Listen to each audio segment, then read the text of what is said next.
लेकिन अफसोस उस वक्त हुआ जब योगी आदित्यनाथ ने ये कहा कि भाई उन्होंने तो पहलवान है, पहलवान की ज़बान में बात की, लेकिन मुसलमानों को इस बारे में सोचना चाहिए। जो सोच है, अनुज चौधरी ने उसी सोच के मुताबिक वो बात कही, उन्होंने अपनी तरफ से बात नहीं कही। खुद संभल में हमने देखा कि कमिश्नर एक मंदिर की ज़मीन साफ़ कर रहे हैं, वो एक प्रशासनिक पोजीशन पे हैं, उनको मंदिर की ज़मीन साफ़ करना, मूर्तियाँ साफ़ करना ये उचित नहीं लगता, क्योंकि वो एक ऐसी जगह पर हैं, उनका अपना इंडिविजुअल फेथ किसी भी धर्म में हो सकता है, वो अपने घर में पूजा पाठ करें, साफ़ सफाई करें, जो चाहें करें।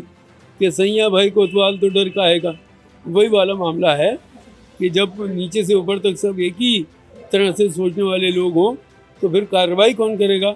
इस देश में अंग्रेज़ों ने हिंदू पानी मुस्लिम पानी पियाऊ अलग बनाए थे, उन्होंने मुसलमानों को हिंदुओं को बांटने का काम किया, उन्हें देश छोड़ना पड़ा।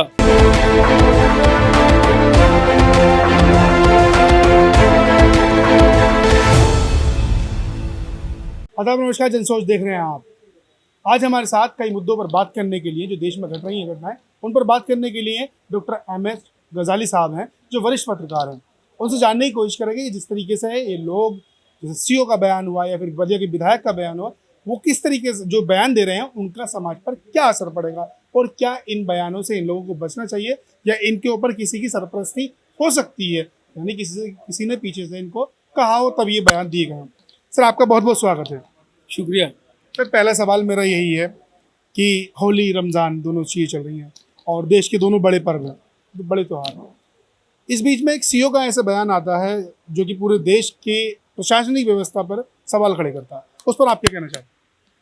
देखिए, जो जिम्मेदार पोजीशन में बैठे होते हैं लोग, उनको इस तरह की भाषा बोलना मुनासिब नहीं लगता है। उनको चाहिए था कि वो दोनों पक्षों की बात करते और ये कहते कि भाई आप जुमा की नमाज़ भी पढ़िए, और होली का पर्व भी बड़ा पर्व है और लोग होली का पर्व भी मनाएं, और टाइमिंग इस तरह से रखें कि जैसे आम तौर पर संभल में ये वाक़या हुआ है, तो संभल में मैं जानता हूँ कि 1 बजे तक होली का कलर ख़त्म हो जाता है, तो 1 बजे के बाद ही तमाम जुमा की नमाज़ होती है, 1 बजे से पहले तो कोई नमाज़ होती नहीं। तो उनको ये कहना चाहिए था कि भाई 10-15 मिनट आप अपनी नमाज में डिले कर लीजिए, और उनको कहते कि भाई 10 मिनट पहले आप अपना जो कलर है उसको बंद कर दीजिए, तो दोनों का काम हो जाता और जिम्मेदारी का उनको सबूत देना चाहिए था।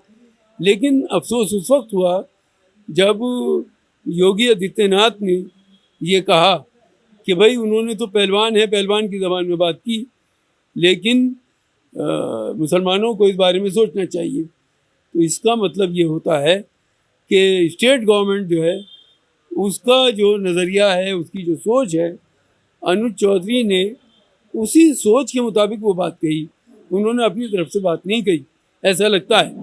जबकि वज़ीर आज़म नरेंद्र मोदी ने इस बात पर एक तरह से उसको नॉर्मल करने की कोशिश की और ये कहा कि भाई सबको सौहार्द के साथ दोनों को मनाना चाहिए, होली भी मनाएं और जुमा की नमाज भी पढ़ें। जुमे की नमाज भी पढ़ें।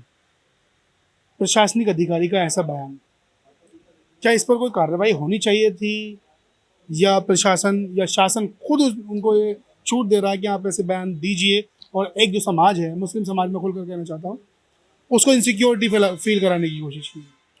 देखिए, कार्रवाई तो इस मुल्क में हो नहीं रही, बड़ी बड़ी बातें हो गई। खुद संभल में हमने देखा कि कमिश्नर एक मंदिर की ज़मीन साफ़ कर रहे हैं, वो एक प्रशासनिक पोजीशन पे हैं, उनको मंदिर की ज़मीन साफ़ करना, मूर्तियाँ साफ़ करना ये उचित नहीं लगता, क्योंकि वो एक ऐसी जगह पर हैं, उनका अपना इंडिविजुअल फेथ किसी भी धर्म में हो सकता है, वो अपने घर में पूजा पाठ करें, साफ़ सफाई करें, जो चाहें करें, लेकिन पब्लिक प्लेस पे आके उस तरह का काम करना उचित नहीं था। और ये पूरी जो इस वक्त की सरकारें हैं, बीजेपी नीत सरकारें, उनमें इस तरह का रवैया देखने को मिल रहा है, और ये मुसलसल ऐसा महसूस होता है कि मुसलमानों के और हिंदुओं के दरमियान एक खाई पैदा करने की कोशिश की जा रही है, जबकि हज़ारों साल से यहाँ दोनों लोग मिलजुल कर रहे हैं, मिलजुल कर रहते आए हैं, मिलजुल कर सारे त्यौहार मनाए हैं। अच्छा, कुछ दिन पहले, लगभग 2 से 3 साल पहले, बागपत के एक एसएसआई थे जिनको दाढ़ी रखने के ऊपर सस्पेंड कर दिया गया था।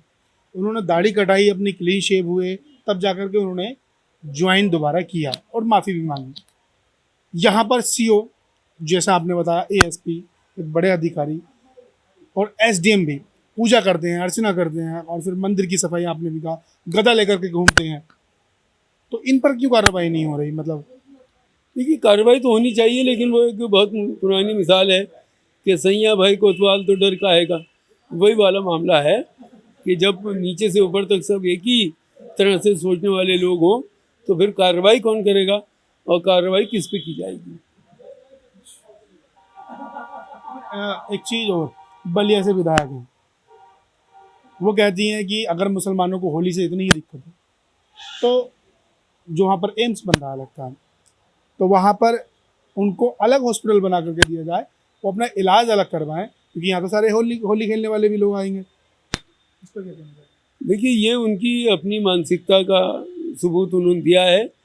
इस देश में अंग्रेज़ों ने हिंदू पानी मुस्लिम पानी पियाऊ अलग बनाए थे। उन्होंने मुसलमानों को हिंदुओं को बांटने का काम किया, उन्हें देश छोड़ना पड़ा। ये देश सबका है और इसमें जिसको हम कहते हैं कि डाइवर्सिटी इन यूनिटी, किसी भी ऐसी चीज़ को देश बर्दाश्त नहीं करता है जो भेदभाव करता हो, जो लोगों को बांटना चाहता हो, जो लोगों के डिफरेंट जो कल्चर हैं, ज़बान है, धर्म है, उनको टारगेट करता हो। ऐसे लोगों को पहले भी इस देश ने बर्दाश्त नहीं किया और मुझे लगता है कि आगे आने वाले दिनों में भी बर्दाश्त नहीं करेगा। सर, होली और ईद, रमज़ान, कुछ हमारी ऑडियंस को, ये दर्शकों को कुछ मैसेज? मेरा बस इतना कहना है कि सौहार्द बना के रखें, अपने गैर मुस्लिम भाइयों का भी सम्मान करें और गैर मुस्लिम भाइयों को चाहिए कि वो अपने मुसलमान पड़ोसियों का सम्मान करें, एक दूसरे के साथ मिलकर रहें, मिलकर एंजॉय करें अपने अपने धर्म को, अपने अपने त्यौहार को, और दोनों मिलकर के ही साथ चलें, तभी इस देश की उन्नति भी होगी, प्रगति भी होगी और हम आगे भी बढ़ेंगे। हमसे बात करने के लिए बहुत बहुत शुक्रिया। धन्यवाद। तो हमारे साथ थे डॉक्टर एम एच गजाली साहब, जिन्होंने अपनी राय रखी है जो देश में घट रहा है उस पर बहुत क्लियर तरीके से। आपकी इस पर क्या राय बन रही है आप हमें कमेंट बॉक्स में बता सकते हैं और चैनल को सब्सक्राइब कर सकते हैं, वीडियो को ज़्यादा से ज़्यादा शेयर करें। शुक्रिया।